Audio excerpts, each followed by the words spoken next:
Hi there.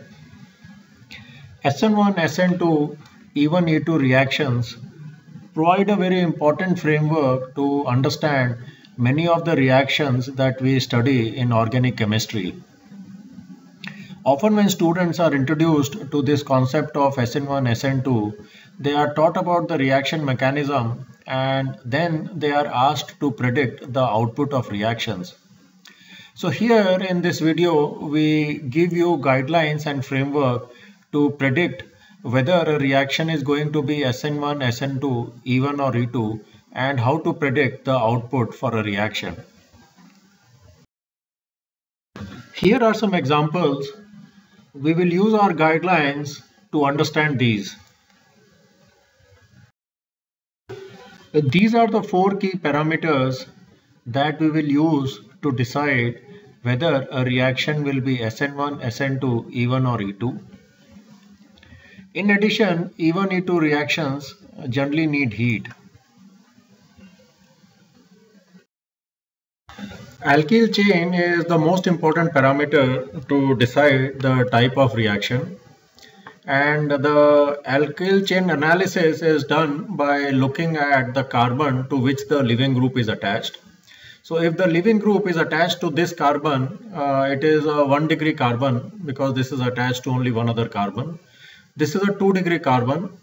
This is a 3 degree carbon. It is attached to 3 carbons. And we will not see reactions on 4 degree carbon as there is no leaving group here. This is a methyl to which a leaving group is attached. So this shows us the type of reaction for each of these kind of alkyl chains. So if it is a methyl, we see a SN2 and a E2 reaction. And if it is a 3 degree carbon, we see a SN1 or a E1 reaction. For 2nd degree carbon, we can have confusion on the type of reaction, and we also look at other parameters to decide what the reaction would be. The second most important parameter in deciding the type of reaction is the nucleophile or the base which attacks the substrate or the alkyl chain. Normally one would assume that nucleophile and base are the same, but we would look at some examples here and see how these could be different. Here we have some examples of nucleophile and base. So OH minus is a strong nucleophile and it is also a strong base, whereas iodide ion or I minus ion is a strong nucleophile but a weak base. In certain situations like in polar protic solvents like water, the iodide ion is a strong nucleophile but it is a weak base.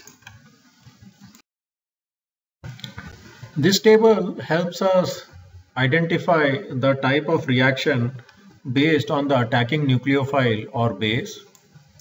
So for example, if we have a weak nucleophile or a weak base attacking alkyl chain which has a leaving group on the 3rd degree carbon atom, then this is most likely to be a SN1 or a E1 reaction. If heat is added to the reaction, most likely it is going to be an E1 reaction. Similarly, if we add a strong nucleophile to a methyl molecule with a leaving group, it is most likely going to be a SN2 reaction. Leaving groups are molecules which get substituted or get eliminated. Weak bases are generally good leaving groups. These could generally be conjugate bases of strong acids. So iodine, bromine, chlorine, these are generally good leaving groups. These are poor leaving groups. Here is a list of more acids and their conjugate bases. So these weak bases are good leaving groups, which means that if these are attached to an alkyl chain, they can generally be substituted or eliminated easily, whereas these will not be eliminated or substituted easily. There are three types of solvents The polar protic solvents like H2O, NH3 form hydrogen bonds. These generally facilitate SN1 even type reactions. The polar aprotic solvents are polar but do not form hydrogen bonds. These generally facilitate SN2 type reactions. And the non-polar solvents like toluene, hexane facilitate SN2 E2 type reaction. Here we are required to predict the output of the reaction. The bromine is attached to the first degree carbon. The nucleophile is a strong nucleophile. OCH3- is a strong nucleophile as it is attached to Na+, which is a strong ion.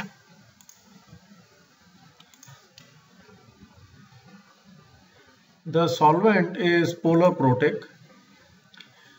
So here the parameters seem to suggest a SN2 reaction. The polar protic criteria does not match, but the other criteria are matching for a SN2 reaction.